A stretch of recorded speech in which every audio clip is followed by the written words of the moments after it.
reçois encore ce matin ce qui t'appartient. Permets par ton esprit que ton peuple écoute, que ton peuple expérimente et que par le Saint-Esprit des vies soient transformées et des vies soient changées. Dans le nom puissant de Jésus, l'ennemi de la parole n'a pas sa place en ce lieu. Nous te devons ainsi prier, Père, dans le nom de Jésus. Un saint a dit avec moi, Amen.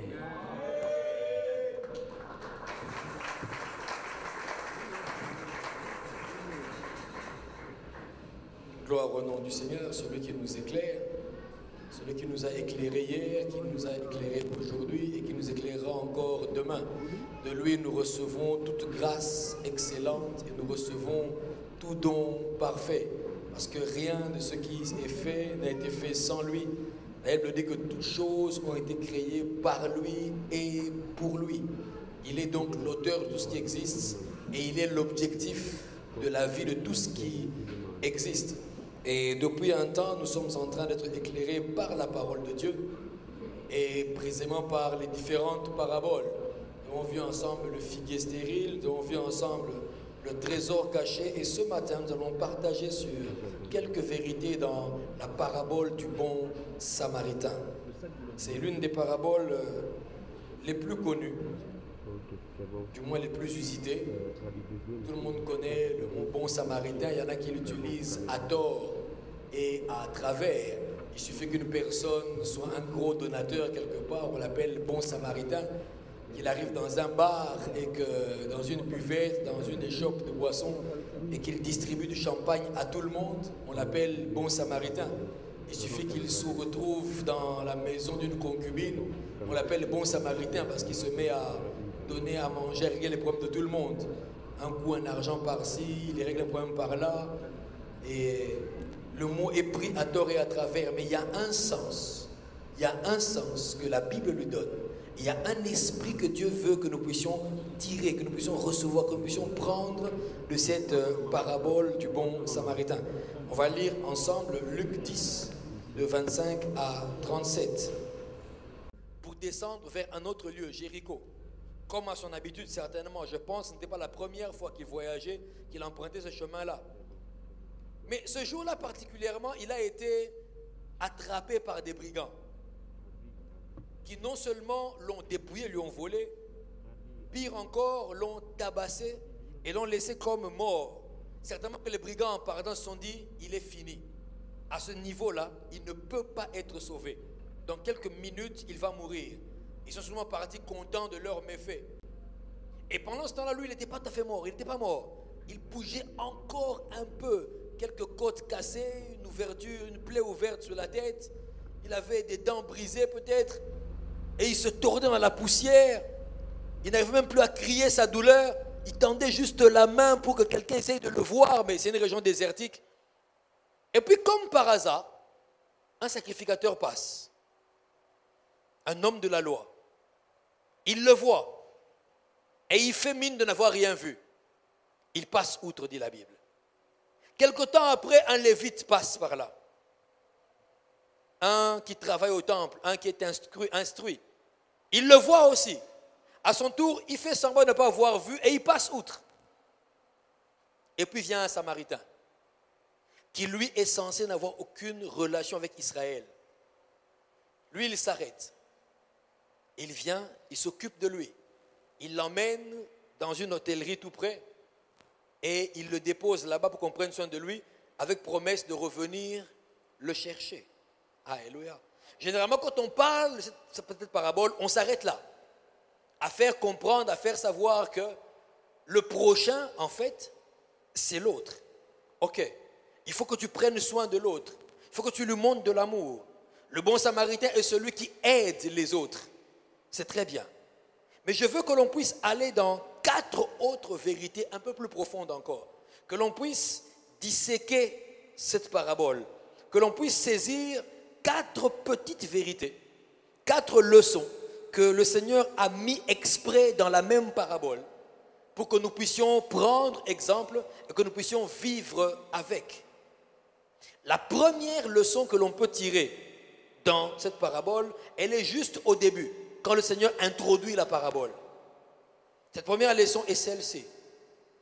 vous êtes en totale insécurité, en dehors de Dieu.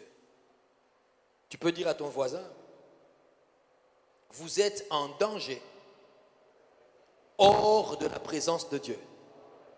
Vous êtes en danger, hors de la présence de Dieu. Ça, c'est la première vérité. Le Seigneur l'illustre par le verset 30. Il dit, Jésus reprit la parole et dit, un homme descendait de Jérusalem à Jéricho. Il tomba au milieu des brigands qui le dépouillèrent, le chargèrent des coups et s'en allèrent, le laissant à demi-mort. Je vais vous expliquer ce qui se passe ici. On parle de deux villes, Jérusalem et Jéricho. Les deux villes sont à une distance de à peu près 27 kilomètres. C'est pas loin. Donc à pied, en une journée ou en deux, selon que l'on marche vite, en tout cas en une journée, on peut franchir Jérusalem à Jéricho. Mais regarde ici la façon dont où sont localisées ces villes. Jérusalem est sur une montagne et Jéricho dans une vallée aride. Jérusalem est sur une montagne fertile. C'est la ville des rois, la ville où le Seigneur a choisi de faire résider son nom. C'est là qu'il y a le temple. C'est là que la présence de Dieu est permanente. Et puis en bas, il y a Jéricho, dans une vallée aride. Et Jéricho est une ville maudite. Lorsque les enfants d'Israël prenaient Canaan, quand ils sont arrivés devant Jéricho et qu'ils ont pris Jéricho, Josué a dit que Jéricho soit maudite. Et la personne qui rebâtira Jéricho, la rebâtira au prix du sang de son premier-né. Et même aujourd'hui encore, ils ont rebâti Jéricho. Elle existe aujourd'hui, Jéricho, en Israël. Ils l'ont rebâti. Mais tous les troubles commencent par Jéricho. Chaque fois qu'il y a des troubles entre Palestiniens et il y a des morts à Jéricho, ils le payent. Une ville maudite. Et pourtant, Jéricho veut dire la ville des palmiers. Autrement, on dit aussi la ville des senteurs. Jéricho sentait très bon. Parce que là-bas, on préparait du parfum, on faisait le commerce du parfum, du henné, qui est aussi une sorte de parfum, des maquillages. Et il y avait beaucoup de fleurs. D'ailleurs, on vendait des fleurs roses à Jéricho. Et des fleurs qui étaient réputées. Les gens aimaient bien venir acheter. Donc, la ville sentait bon. La ville était bien construite, une ville prospère. Avec les palmiers, ça ressemblait vraiment à une ville où il est bon, il est agréable d'habiter. Ça, c'est Jéricho. Jérusalem veut dire la ville de paix. La ville du roi, la ville de Dieu. Et pourtant, malgré toutes les bonnes senteurs, malgré tout l'aspect, malgré tout ce qui s'est passé de bien à Jéricho, Jéricho est l'image du monde. Avec tout ce qu'il y a de bon en apparence, tout ce qu'il y a de beau en apparence, tout ce qui sent bon, mais qui cache une malédiction derrière. On ne prospère pas à Jéricho. On ne prospère pas. Du moins pas spirituellement.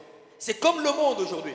Tu as l'impression que tout va très bien. Le monde sent bon. On a l'impression que ceux qui sont dans le monde sont plus heureux que nous. On a l'impression qu'ils sont plus libres que nous. On a l'impression que tout leur réussit. Apparemment, ça sent le parfum dans leur vie. Ça cache une malédiction derrière. Et cet homme, maintenant, vous comprenez, la Bible dit, il descendait de Jérusalem à Jéricho. Cet homme a osé quitter la présence de Dieu pour aller s'installer ou faire commerce dans le monde. Cet homme a laissé là où Dieu réside pour aller se retrouver là où Dieu n'est pas.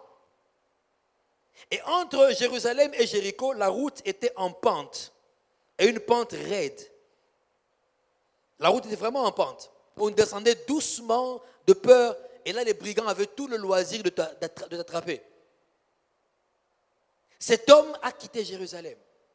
En chemin, les brigands l'ont eu. C'est exactement comme quand tu prends le risque de quitter Dieu. Je vous ai dit, vous êtes en totale insécurité quand vous êtes en dehors de Jésus. Cet homme était bien à Jérusalem. Il résidait, mais il a voulu quitter pour aller faire un tour Oh, prends garde, toi qui aimes aller vers Jéricho, toi qui prends plaisir au monde, toi qui aimes encore le monde, ses habitudes et tout ce que le monde offre, toi qui es attiré par les senteurs du monde, attiré par les choses que le monde te montre, attiré par le luxe du monde, attiré par la mondanité, attiré par l'argent, attiré par toutes ces choses qui apparemment ne vous montrent pas. Il y a une malédiction derrière.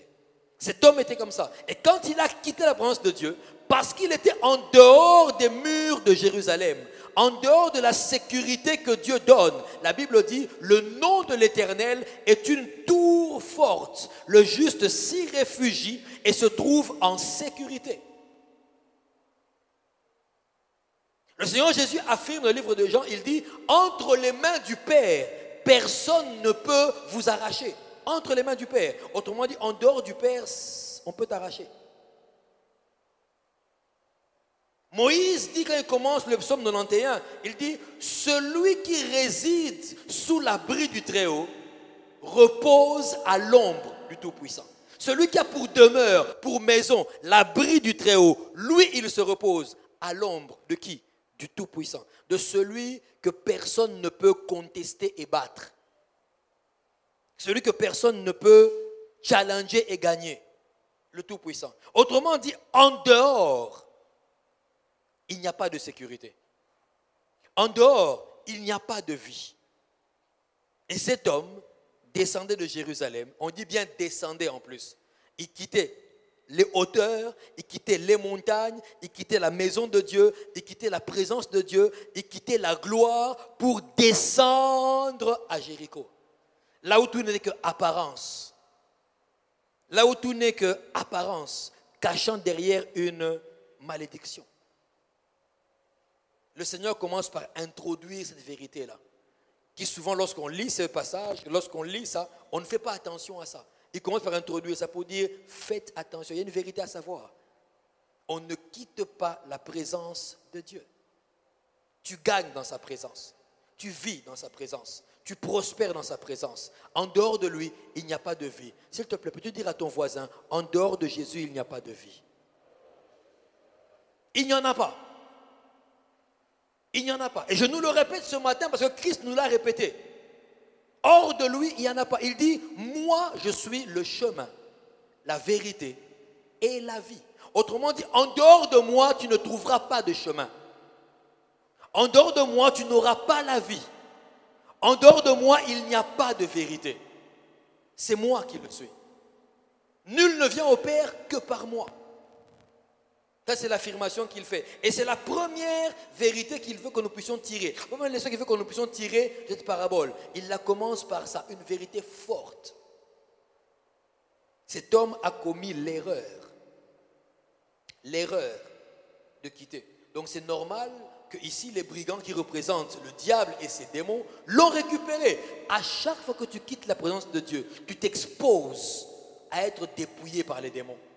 Et ils ne savent que faire trois choses, comme ces brigands-là. Égorger, voler et détruire, comme dit Jean 10. Et ces brigands n'ont pas fait mieux. Ils l'ont tabé, ils l'ont tabassé, ils l'ont dépouillé et ils l'ont laissé pour mort. Je suis même sûr que s'ils avaient vu qu'il n'était pas encore mort, ils l'auraient achevé. Sûrement Dieu a fait en sorte qu'ils ont cru qu'il était déjà mort. Au niveau où on l'a tabassé, il ne peut pas être vivant. Donc on peut laisser, il est sûrement mort. Alors cet homme bougeait encore. Le Seigneur se saisit de la moindre trace d'espoir qu'il y a en toi pour venir te récupérer. Un homme descendait de Jérusalem à Jéricho. Dis à ton voisin, n'ose jamais descendre à Jéricho. N'ose jamais descendre à Jéricho. C'est trop dangereux. Le chemin est en pente. Le chemin amène vers la chute. Donc forcément de Jéricho à Jérusalem, on monte. Mais de Jérusalem à Jéricho, on descend. Quand tu quittes le monde pour aller vers Dieu, tu montes. Mais quand tu quittes Dieu pour aller vers le monde, forcément, que tu le veuilles ou pas, que tu le saches ou pas, que tu le désires ou pas, tu es en train de descendre. Plaise à Dieu parce que ce matin, Toi qui étais à Jéricho, tu vas remonter vers Jérusalem. Et toi qui étais à Jérusalem, tu ne descendras pas vers Jéricho. Que l'Esprit du Tout-Puissant ce matin t'accorde d'être planté à Jérusalem. Je prie ce matin afin que l'Esprit du Tout-Puissant t'accorde d'être enraciné à Jérusalem. Que tout ce qui t'emmène à descendre à Jéricho ne trouve plus d'écho dans ton cœur. Au nom de Jésus, que Jéricho ne puisse pas te séduire. Que les lumières de Jéricho ne puissent pas t'attirer. Au nom de Jésus-Christ, tu resteras à Jérusalem, tu vivras à Jérusalem, tu mourras à Jérusalem. C'est là ta demeure. Saint-Esprit, je prie afin que tous ceux qui écoutent ce message aient l'esprit tourné vers le Seigneur et que leur âme et leur esprit demeurent plantés à Jérusalem. J'ai ainsi prié au nom de Jésus. Amen. Alléluia. La seconde leçon que Dieu veut que tu apprennes par cette parabole du bon samaritain, on la trouve au verset 31 et 33. 31 à 33. Et je vais lire. Un sacrificateur qui par hasard descendait par le même chemin, ayant vu cet homme, passa outre. Un lévite qui arriva aussi dans ce lieu, l'ayant vu, passa outre. Mais un samaritain, souligne, mais un samaritain, qui voyageait, étant venu là, fut ému de compassion lorsqu'il le vit. Un samaritain. 3 personnes. La Bible identifie 3 catégories de personnes ici. Il y a un sacrificateur, il y a un lévite, il y a un samaritain. Tous sont décrits par des choses extérieures. Quand tu vois un sacrificateur, tu peux te dire, celui c'est un sacrificateur. Ils avaient l'habitude de porter des vêtements différents des autres. Et ils ajoutaient à la tête des cordages avec des cartons dans lesquels il y avait inscrit, il y avait des papiers dans lesquels ils écrivaient un verset qu'ils mettaient dedans et ils le mettaient sur la tête et sur le poignet. On appelait ça des phylactères. Ce qui fait que même dans la rue, quand il se promène, même quand il ne dit rien, je regarde, ah, lui c'est un sacrificateur. Et on le respecte. On se retire quand il passe. On le vénère. Pourquoi? C'est un homme de Dieu. Aujourd'hui, on l'aurait appelé révérend pasteur. On l'aurait appelé bishop. Aujourd'hui, on l'aurait appelé prophète. On l'aurait appelé homme de feu. Et tous les noms que vous savez donner aux hommes de Dieu, homme de feu, femme de feu. Vous avez beaucoup de noms que vous savez donner aux hommes de Dieu. Là, des noms qui nous embrouillent. De grâce, je m'appelle Alf Dimaving, je suis pasteur. Je ne suis pas l'homme de feu, je ne suis pas l'homme de ceci ou l'homme de cela. Alléluia. Il n'y a que l'homme Jésus. Moi, je ne suis qu'un simple instrument. Donc tous ces noms-là, il les portait. Donc quand il passait, on savait que c'est lui. Et il marchait toujours en courbant la tête, toujours en train de réciter un psaume. Il veut s'arrêter en plein milieu du village et se mettre à prier. Il est passé par là. Il n'a rien fait. Quelque temps après lui, un lévite, que l'on reconnaissait aussi par leurs vêtements. Et puis c'était des gens instruits. Ils travaillaient au temple. C'était un peu plus élevé que la population. Eux aussi connaissaient Dieu. Lui aussi n'a rien fait. Et puis est arrivé un samaritain qui lui n'a aucun titre. Les samaritains et les juifs ne se mettaient pas d'accord. Ils ne s'entendaient pas. Ils ne se parlaient pas. Ils ne se fréquentaient pas. Quand un juif était en contact avec un samaritain, on le considérait comme impur. On le bannissait. Donc vous comprenez le risque que Jésus-Christ a pris en s'arrêtant à un puits et en parlant avec non seulement une femme, mais une samaritaine. Même elle était étonnée. Elle dit, mais comment tu me parles, moi qui suis une samaritaine, et tu es un juif? On n'a pas de contact avec vous. Tu seras impur. Tu ne peux pas me parler. Un samaritain. Il savait que le juif que je vois là, il n'est pas des nôtres. Le juif que je vois là, j'ai rien à faire avec lui. Mais lui, il s'arrête. Et son cœur est ému de compassion. Il ressent quelque chose pour celui qui est en train de souffrir. Moi, ça me rappelle Jésus. La Bible dit, Jésus leva les yeux, ayant regardé la foule qui était fatiguée, comme des gens affaiblis. Il fut ému de compassion parce qu'il était comme des brebis qui n'ont pas de berger. Ce Samaritain-là a eu le même sentiment que Christ. Ils ont partagé le même sentiment que Jésus. La seconde vérité ici, c'est celle-là, que l'importance aux yeux de Dieu, ce n'est pas l'apparence. c'est le cœur. Ce n'est pas l'image que tu donnes, c'est le cœur. La Bible dit, l'homme regarde ce qui frappe aux yeux. Dieu regarde au cœur. Pour Dieu, l'important, ce n'est pas l'image que tu donnes. Tu peux mentir aux gens par ton image. Mais c'est le cœur. Tu comprends que le sacrificateur et le lévite n'avaient pas le cœur de Dieu. Ils n'avaient que l'apparence, mais pas le cœur. Ce qui fait qu'ils sont passés outre. Exactement comme tu fais tous les jours. L'apparence est bonne. Oh, c'est un frère. C'est une bien-aimée sœur. Il fréquente l'église. Oh, il est brave. Il est gentil. Il paye sa dîme. Il prêche la parole. Ce n'est pas ça qui impressionne Dieu. Le Seigneur introduit une autre vérité ici. Il veut que ton cœur soit comme lui, pas ton apparence.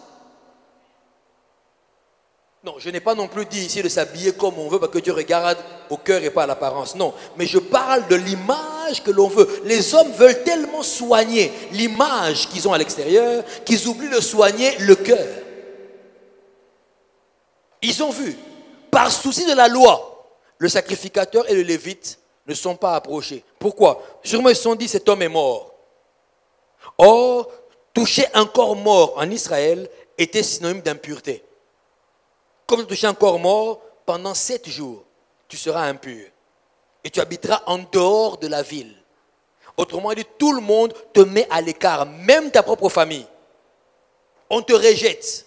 Or, aujourd'hui, les hommes veulent tellement plaire aux hommes, tellement appartenir au groupe, qu'ils sont prêts à ne pas avoir le cœur de Dieu, juste pour faire comme le groupe. Le sacrificateur s'est dit, si je le touche, je ne pourrai pas œuvrer au culte dimanche. Le Lévite s'est dit, si je le touche, je ne pourrai pas œuvrer dans le temple. Je préfère la loi et pas le cœur. Dis à ton frère, le plus important, ce n'est pas l'image que tu donnes, c'est le cœur que tu as. Le Samaritain avait un cœur. Et quand il est venu, il était perdu entre ses sentiments, entre ce qui est juste dans leur loi et son cœur. En tant que Samaritain, il savait que même si je lui fais du bien, on ne m'applaudira pas. Je suis Samaritain. Je n'ai pas de récompense, je suis Samaritain. Il savait que même en m'occupant de lui, je risque même que l'on me tape. Pourquoi tu as touché un juif? Tu l'as rendu impur en le touchant. Il le savait. Il savait que nous les Samaritains, nos grands-pères nous ont déjà dit que Israël ne nous aime pas. Les Juifs ne sont pas nos frères. On ne se fréquente pas. On lui avait dit ça. Son grand-père lui a dit. Son père lui a dit. Sa mère lui a répété. Même avant le voyage, sa femme lui a dit, souviens-toi, ne parle pas aux Juifs. Mais il n'a pas regardé à ça, à l'apparence. Non, je veux être un bon Samaritain. Ça veut dire faire comme tous les Samaritains font. Pour que le groupe m'accepte. Moi, si je veux passer outre, après tout, ce n'est qu'un juif, je n'ai pas de problème avec lui. Moi, je n'ai rien à voir avec lui. Non, il a écouté son cœur. Et il est venu pour rendre service. Il a écouté son cœur. Et il est venu pour manifester de l'amour. Demande à ton voisin, est-ce que tu manifestes de l'amour? Demande-lui encore, est-ce que tu manifestes de l'amour? Je le dis ici, parce qu'aujourd'hui, on a commencé à oublier beaucoup de choses. Parce que l'amour n'est plus avant. On a oublié. Hier encore, j'écoutais un homme de Dieu qui disait, oh je bénis Dieu, il dit que le christianisme n'est pas une religion. Et il a raison. J'ai toujours dit, Jésus-Christ n'est pas une religion, c'est une vie. C'est une vie. Et sa vie, c'est l'amour. Or, nous avons enlevé l'amour pour garder la forme. Juste la forme. On est bien entre frères. On est bien ensemble chez nous. Le reste ne nous concerne pas. On a enlevé l'amour. On a gardé la forme. Dès l'instant où tu fais bien ce que tu dois faire dans la communauté, on t'apprécie. Non, c'est un bon frère. Pourquoi? Il paye sa dîme, il donne l'offrande, il est régulier au culte. Et non, c'est un bon frère. Qu'est-ce que vous en savez? Qu'est-ce que vous en savez? S'il fallait que le Seigneur nous montre combien de fois nous avons manqué d'amour pour les autres, nous allons conclure ensemble. Je ne suis pas digne du ciel. L'amour. Combien de fois tu as manqué d'exprimer l'amour à d'autres personnes? Combien de fois? Au nom des choses qui n'ont aucun sens. Cette tribu et nous, on n'a pas de fréquentation. Il est dans tel autre quartier, moi je suis dans tel autre quartier. Son niveau social et le mien ne vont pas ensemble. Pas du tout. Ouais. Moi j'ai vu des personnes, j'étais même choqué, vous savez. Dans une voiture où nous étions, près de la ville, un enfant venait pour demander un peu d'argent. Cet enfant devait avoir pas plus de 5 ans. Parce que moi, quand je l'ai vu, j'ai pensé à mon propre fils.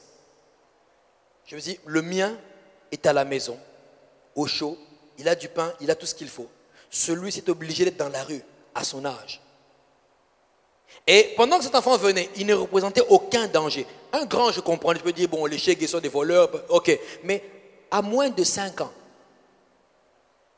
Ce qui fait qu'en s'approchant de la portière, il devait même se hisser sur ses jambes pour qu'il puisse être vu au niveau de la fenêtre, de la vitre. Vous dites à quel point il était petit. Il ne représentait aucun danger, ni pour son téléphone, ni pour son portefeuille, ni pour quoi que ce soit. Mais déjà, l'enfant venait, que lui, il montait la glace de son véhicule. Déjà, il montait la glace de son véhicule. Et il a bien remonté. Puis il attendait que le feu rouge. Je l'ai regardé. Je lui ai dit, mais un enfant frappe à ta portière. Oh! Est-ce que moi je demandais à sa mère de la coucher? Si elle savait, elle n'aurait pas dû accoucher. Je lui ai dit, d'accord. La mère a fait une faute, elle a accouché. Mais l'enfant n'a rien demandé. S'il y a des mamans ici, et il y en a d'ailleurs, laquelle de vous a reçu de son enfant avant qu'il ne vienne au monde une lettre? Chère maman, je viens auprès de vous, de votre utérus, solliciter un emploi comme bébé à plein temps. Qui? Personne. L'enfant est venu, il n'a rien demandé. Je te pose aussi la même question, n'est-ce pas? Tu es dans une famille déterminée. Vrai ou faux? Vrai. Ma question est celle-ci.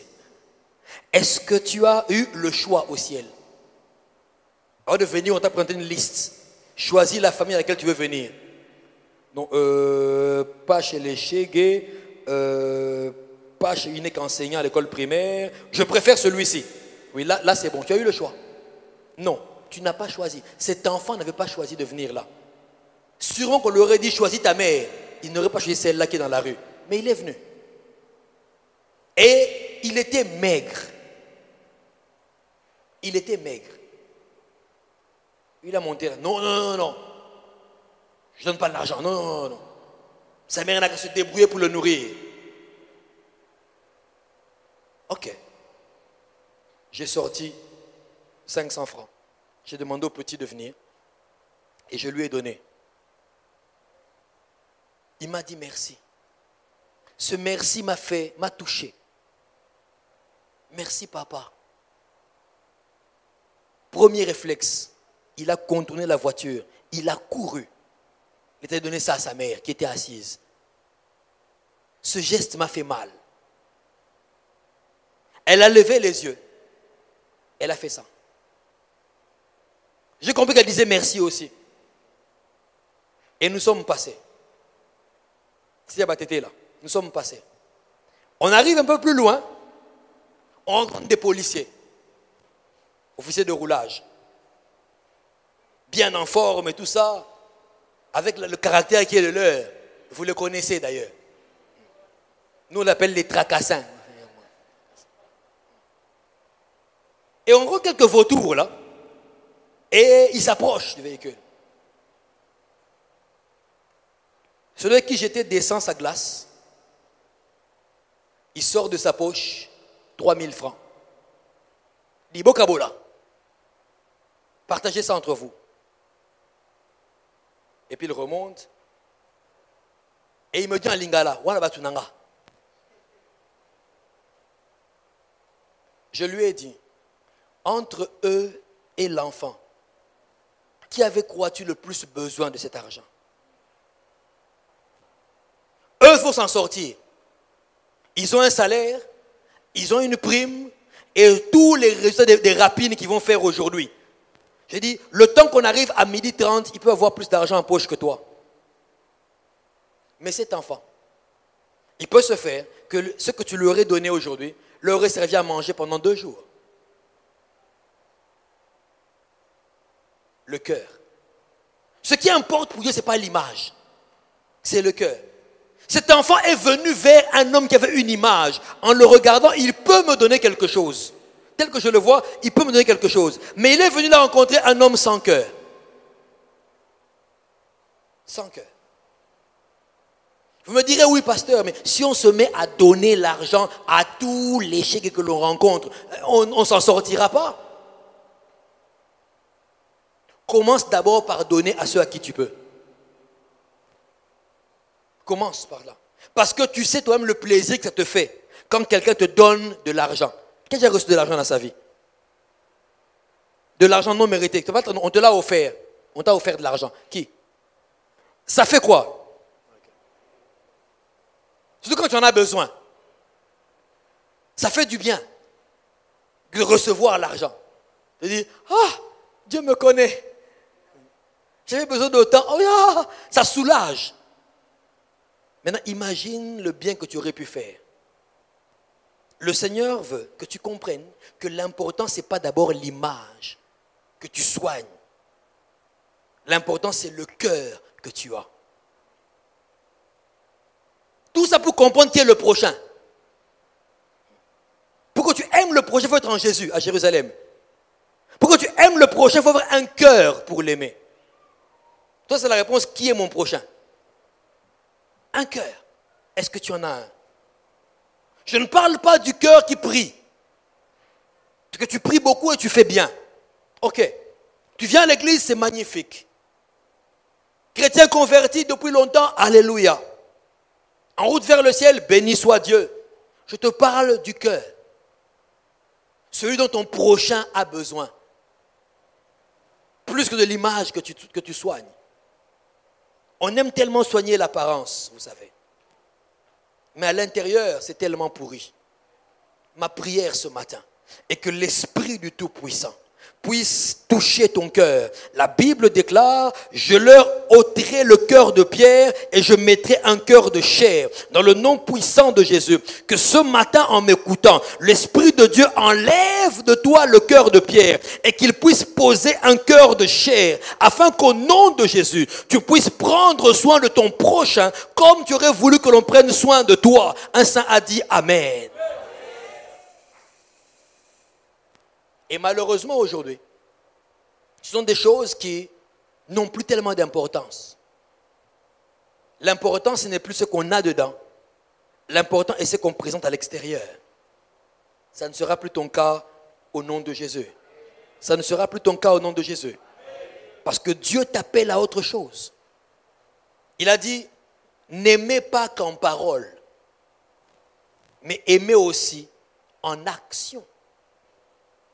Nous sommes passés experts, et ça ne sera plus ton cas, experts dans tout ce qui est apparence. Apparence. Ainsi, même le malin s'infiltre facilement au milieu de nous. C'est l'apparence qui compte. Et aujourd'hui, l'apparence compte tellement que même à l'église, il y en a qui ne fréquentent que ceux-là qui leur ressemblent socialement. Pourtant, ça ne doit pas être le cas. C'est l'apparence qui compte tellement que l'on peut laisser des dégâts derrière soi sans se rendre compte. Combien de maris, les maris, je vous parle un peu ce matin. Combien de maris ne négligent-ils pas leurs femmes? Parce que leur apparence compte. À l'extérieur, papa gâteau. Il s'occupe de tout le monde. Il est gentil. Il fait des dons. Alors que sa propre femme, il ne lui achète même pas de quoi s'habiller. Elle doit attendre un jour exceptionnel, où il est de bonne humeur en plus. pour qu'il puisse songer. Mais lui, sa garde-robe est pleine. Même des choses qu'il ne porte pas. La dernière chaussure, le dernier veston, mais sa femme est négligée.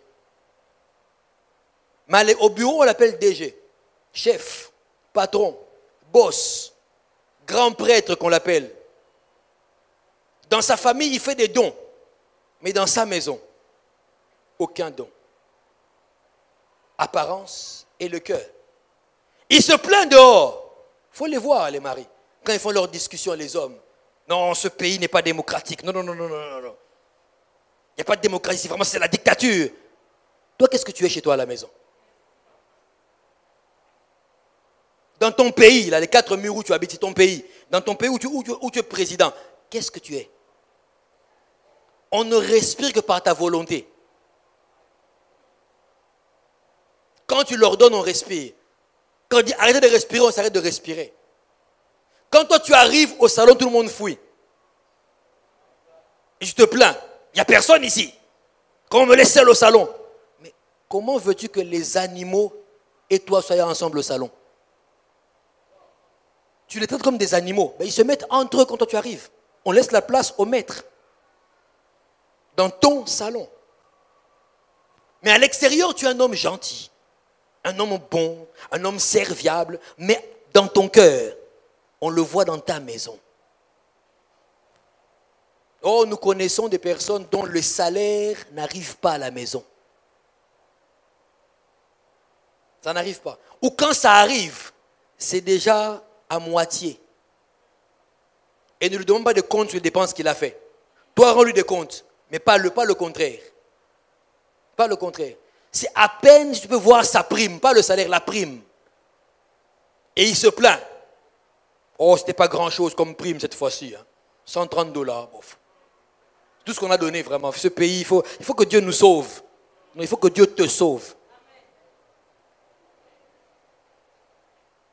Et ça fait souffrir. Mais à l'extérieur, tu as une autre apparence. Une autre. Dans les fêtes, c'est toi qui animes. Tu fais la causerie à tout le monde, tu passes de table en table, tu salues. C'est toi. Quand tu es là, on sent que la fête s'anime. Mais tu ne parles même pas à ton épouse. Il n'y a pas de dialogue. Pas de conversation. Il n'y a que des ordres. Amène-moi de l'eau. Essuie la table. C'est quoi ce désordre? C'est quoi ça? C'est quoi ça? Fermez la porte. Il n'y a que ça. C'est le seul dialogue. Quand quelquefois il t'arrive de lui parler, c'est juste pour lui poser la question. Les enfants ont mangé? Oui, ça va.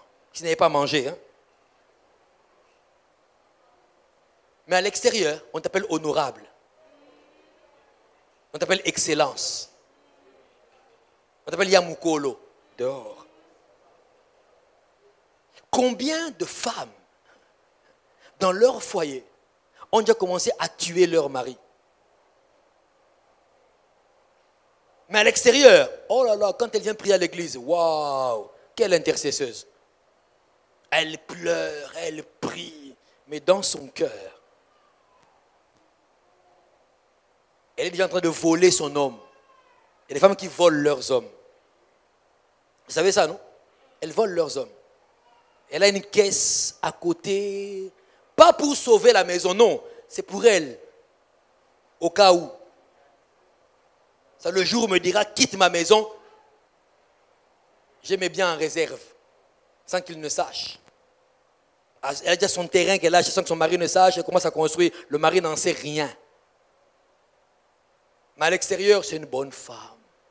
Mais dans la tête, elle a déjà trompé son mari depuis très longtemps.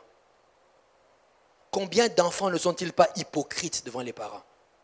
Il vient à la jeunesse, un bon frère à l'église, devant le pasteur, très serviable, mais à la maison, tu ne peux pas te permettre de lui demander un service. Mais à l'église, c'est le contraire.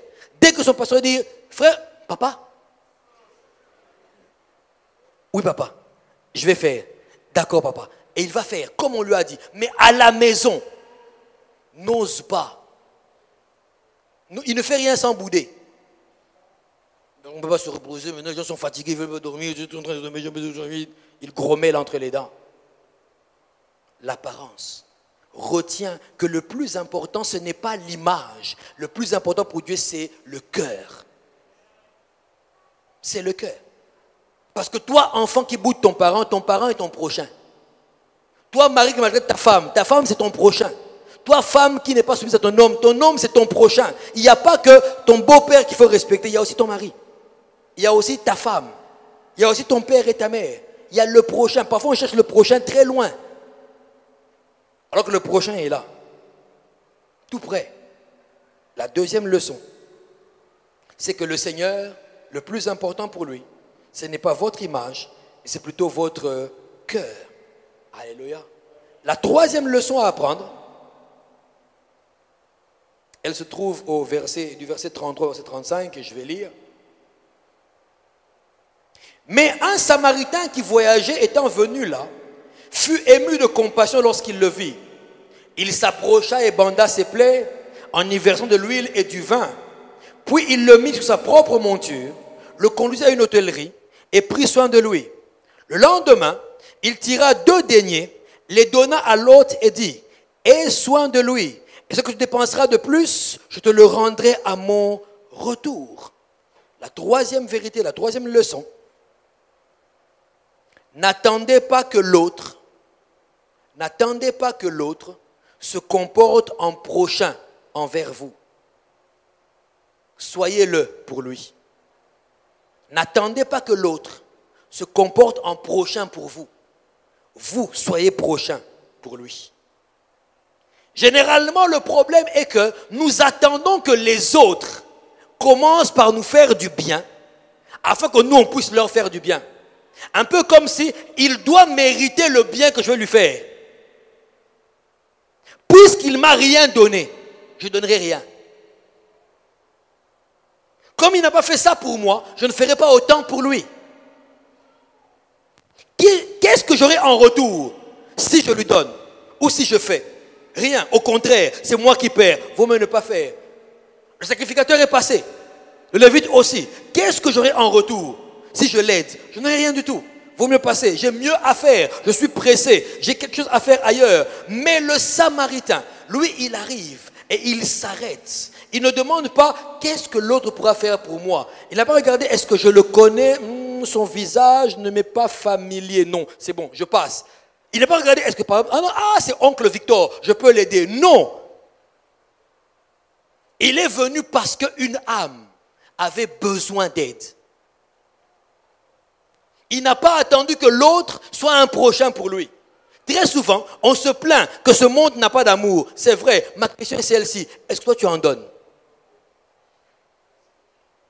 Est-ce que toi tu en donnes? Si toi tu commences, quelqu'un te suivra. Ça fera 2. Et puis un 3e. Et puis un 4e. Même pour arriver à 100, on commence par 1. Le Samaritain vient et il s'arrête pour prendre soin d'un inconnu. Moi, ça me rappelle Jésus, exactement comme Christ. Le Seigneur est venu vers nous alors que nous étions à demi-mort. Le diable a volé nos vies. Le diable a brisé nos vies. Le diable nous a tabassés. Il nous a dépouillés. Il nous a laissés là sur le chemin, par notre propre faute. Mais Jésus n'est pas venu nous condamner. Qu'est-ce que tu fais là? Comment tu es arrivé ici? C'est dangereux. Non, il s'est arrêté pour nous aider. Comme le Samaritain. La Bible déclare qu'il est venu et il a mis sa monture. Donc cet homme avait un cheval. Laisse-moi te dire, à l'époque d'Israël, il n'y avait que les nobles. Il n'y avait que les gens très élevés et riches qui pouvaient avoir un cheval. Les pauvres marchaient à pied. Cet homme samaritain avait de l'argent. C'était un noble. Comme Jésus, c'est un Seigneur. Il n'a pas regardé à son rang de Seigneur pour venir, mais il a descendu ses pieds dans la poussière. Il est venu s'agenouiller et il a pris un pauvre comme nous. Il a commencé à le soigner. La Bible dit, il n'a pas regardé comme une proie à arracher, d'être égal de Dieu. Il n'a pas regardé son rang, mais il s'est dépouillé lui-même, se rendant obéissant jusqu'à la mort de la croix. Et il est venu. Le Samaritain a fait exactement comme Jésus. Il me rappelle Jésus, je vous l'ai dit. Il est venu avec du vin. Il est venu avec de l'huile pour panser les blessures. Le vin servait à désinfecter les plaies. Et l'huile servait à calmer les douleurs.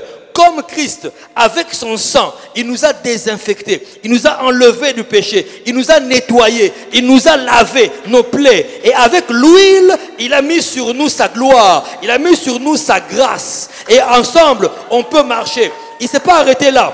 Il a pris cet homme, il l'a mis sur sa monture, sur son cheval. Autrement dit, lui a quitté sa position et il a donné à cet homme sa position à lui sur le cheval. La Bible déclare, il s'est fait pauvre afin que nous puissions être enrichis. La parole déclare, il nous a ressuscités ensemble et nous a fait asseoir avec lui dans les lieux célestes en Jésus-Christ. Nous sommes devenus héritiers de Dieu, co-héritiers de Christ. Comme avec le Samaritain, il ne s'arrête pas là. Il le prend et il l'emmène à l'hôtellerie, à Jéricho.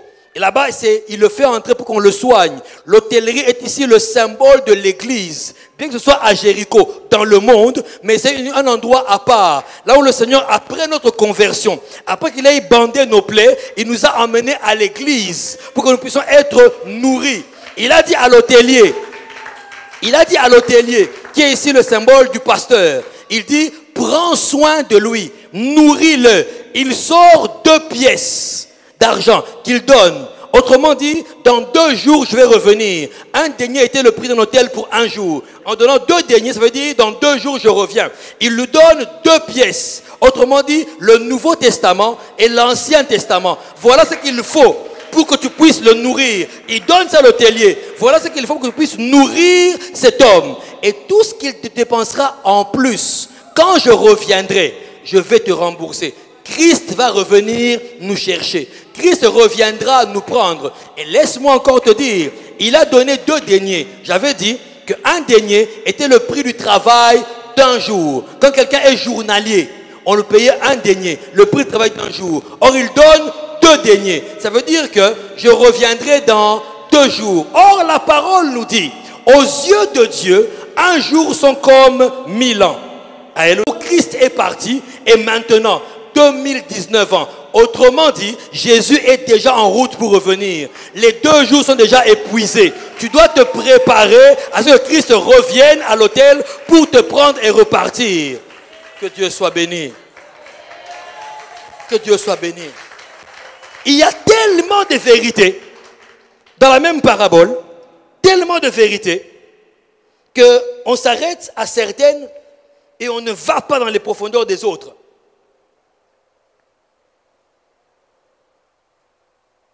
Que Dieu soit béni pour le bon Samaritain. Alléluia. Que Dieu soit loué pour ça. Voyez, alors, donc la troisième vérité, comme je vous le disais ici, que n'attendez pas que l'autre se comporte en prochain pour vous. Faites comme Christ. Christ n'a pas attendu que toi tu l'aimes. La Bible dit, il nous a aimés le premier. C'est lui qui nous a aimés le premier. S'il fallait que Jésus attende, que toi et moi nous puissions l'aimer, alors qu'il fasse un geste, on serait encore là aujourd'hui à ne rien faire.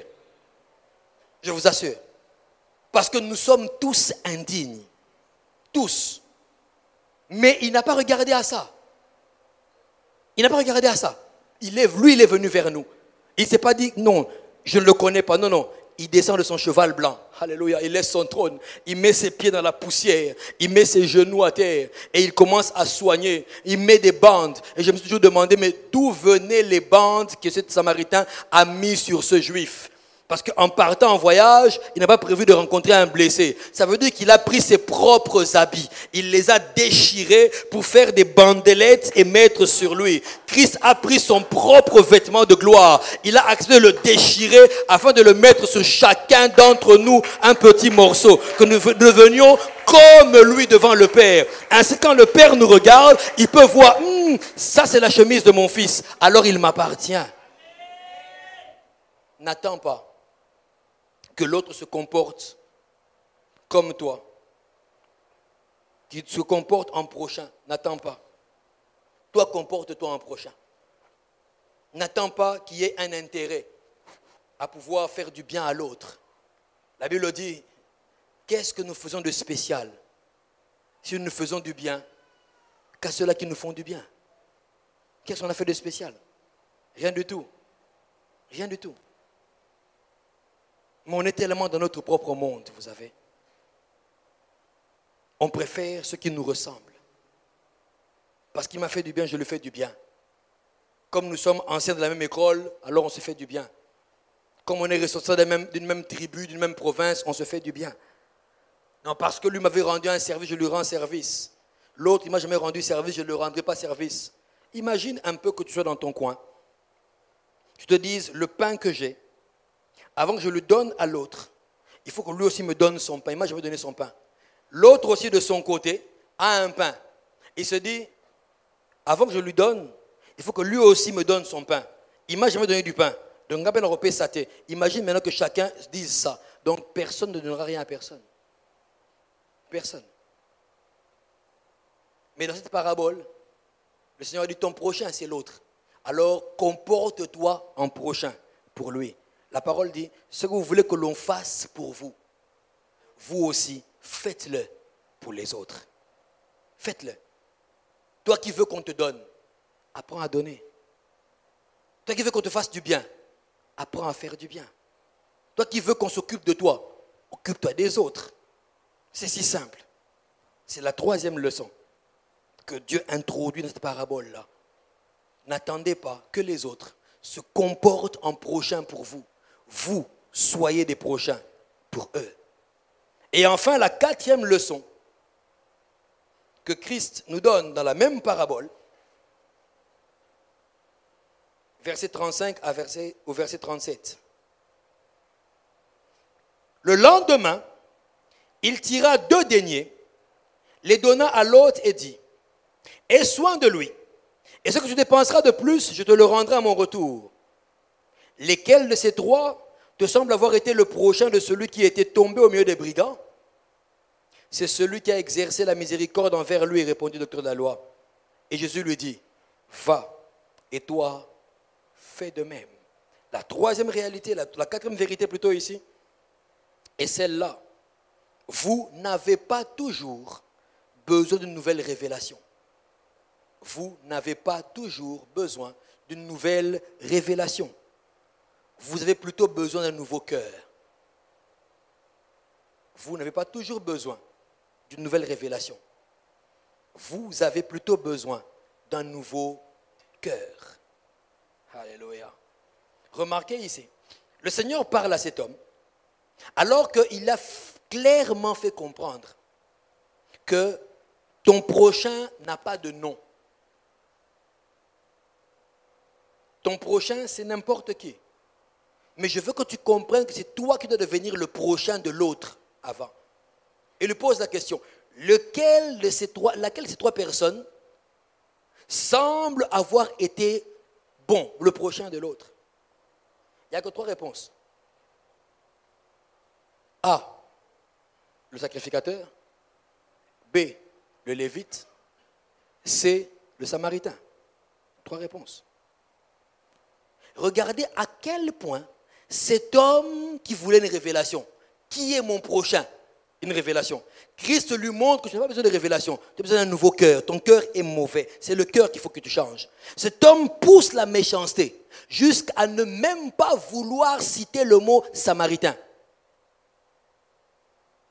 Verset 37. Il n'a pas cité ce nom.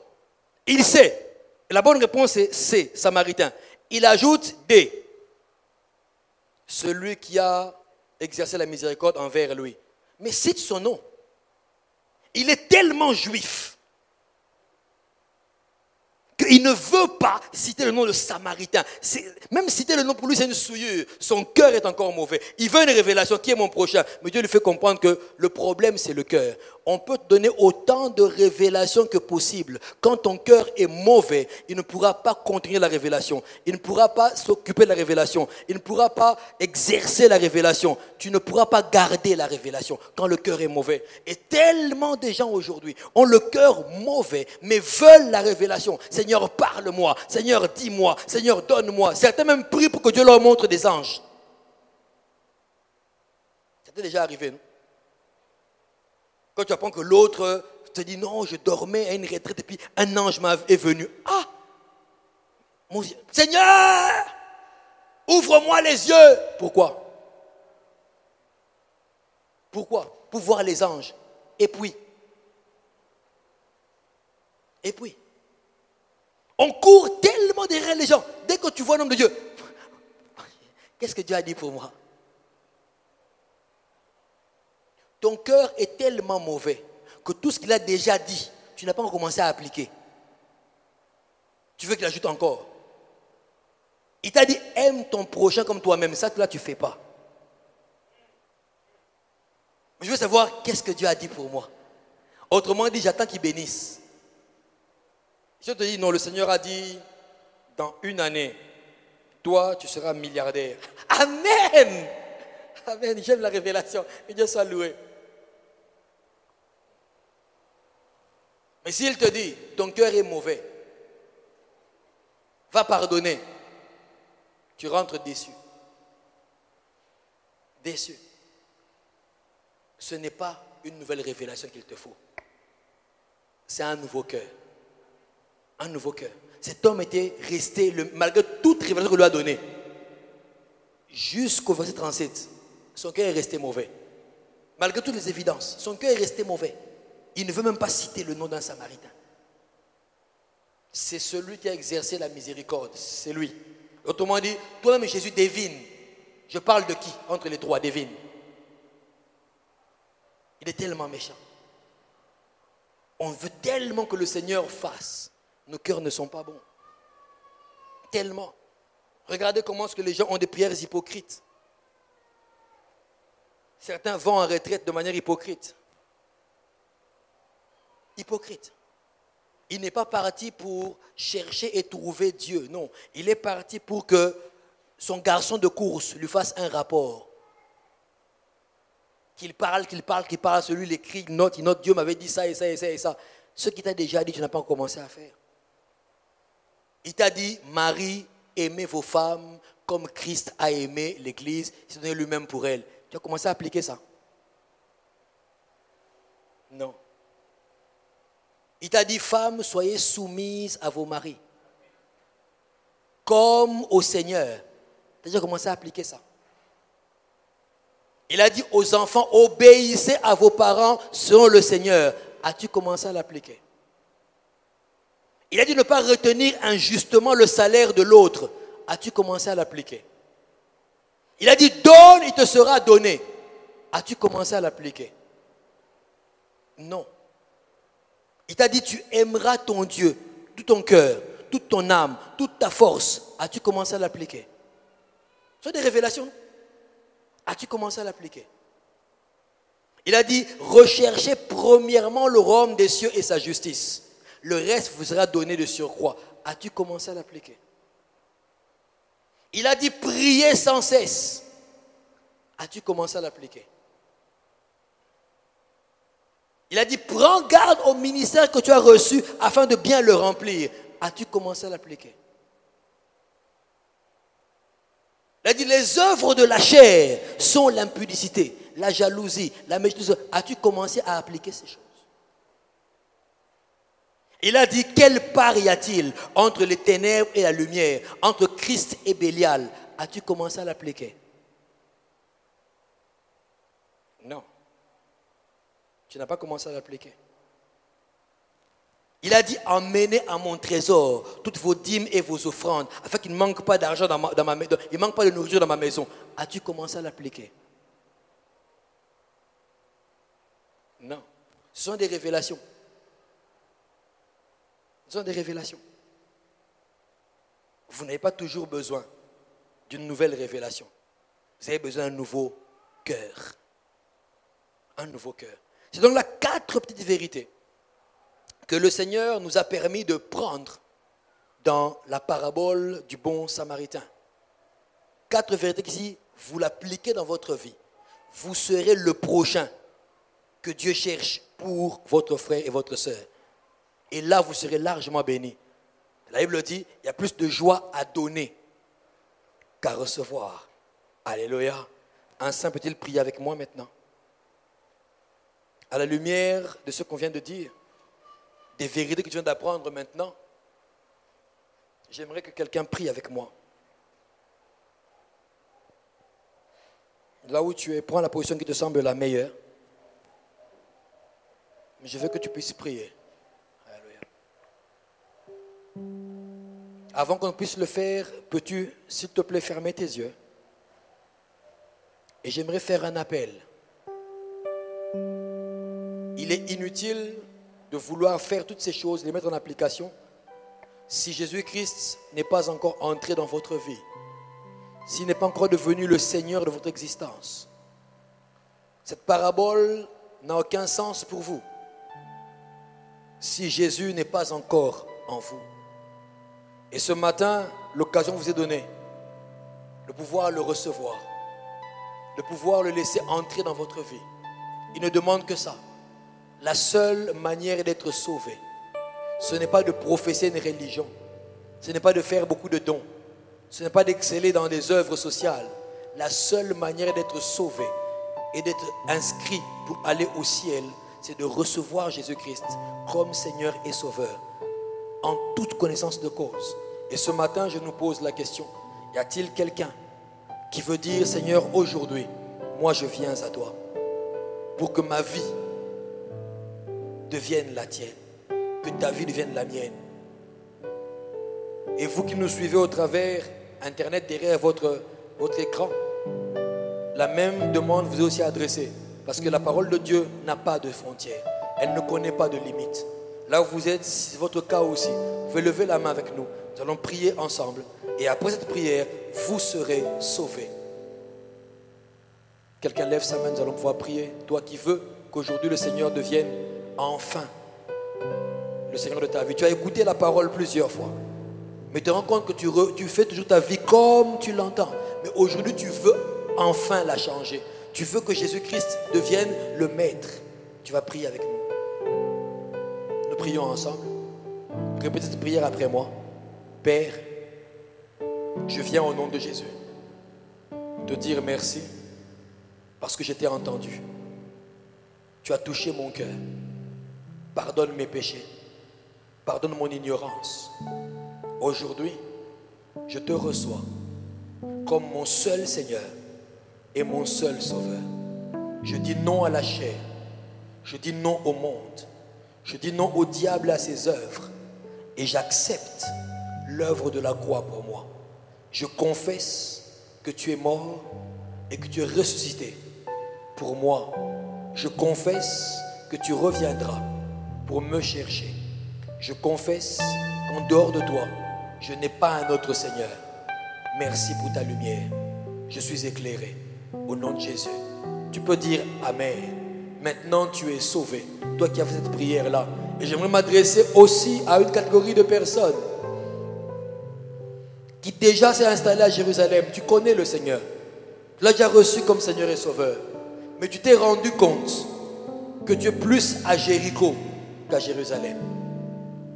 Ta marche n'est pas la marche que Dieu souhaite. La vie que tu mènes, ce n'est pas la vie que Dieu souhaite que tu puisses mener. Ta façon d'agir et de vivre, tu le sais. Si Christ revient aujourd'hui, tu ne partiras pas. Mais ce matin, la Bible déclare, voici le temps favorable. C'est aujourd'hui le jour du salut. Si tu entends sa voix, n'endurcis pas ton cœur. Alors toi qui entends ma voix et qui veux revenir au Seigneur, toi qui veux te remettre debout avec Dieu, toi qui veux recommencer un nouveau départ avec le Seigneur, toi qui veux laisser de côté ce qui t'avait affaibli et marcher maintenant en nouveauté de vie, là où tu es, tu peux aussi lever ta main, nous allons prier ensemble. Et vous aussi qui nous suivez derrière vos écrans, de la même manière, cela est adressé à vous aussi. Vous pouvez lever votre main là où vous êtes. Et cette prière sera aussi la vôtre. Elle sera aussi la vôtre. Bien aimé, lève ta main. Oh, que Dieu soit béni. Merci parce que vous êtes sans honte. Que Dieu vous bénisse pour cela. Que Dieu vous bénisse pour cela. Nous allons prier ensemble avec vous. Priez avec moi cette prière. Seigneur Jésus, aujourd'hui, je reviens à toi. Que la grâce revienne sur moi. Père, je demande pardon parce que j'ai mené ma vie tout seul. Mais aujourd'hui, j'accepte de revenir vers toi. Pardonne-moi. La Bible déclare, tu ne mets pas dehors celui qui vient à toi. Merci pour ton pardon. Merci pour ta miséricorde. Et merci pour la force que tu me donnes de marcher comme un vrai chrétien. Je te l'ai demandé au nom de Jésus. Et tu me l'as accordé. Merci, Papa. Alléluia.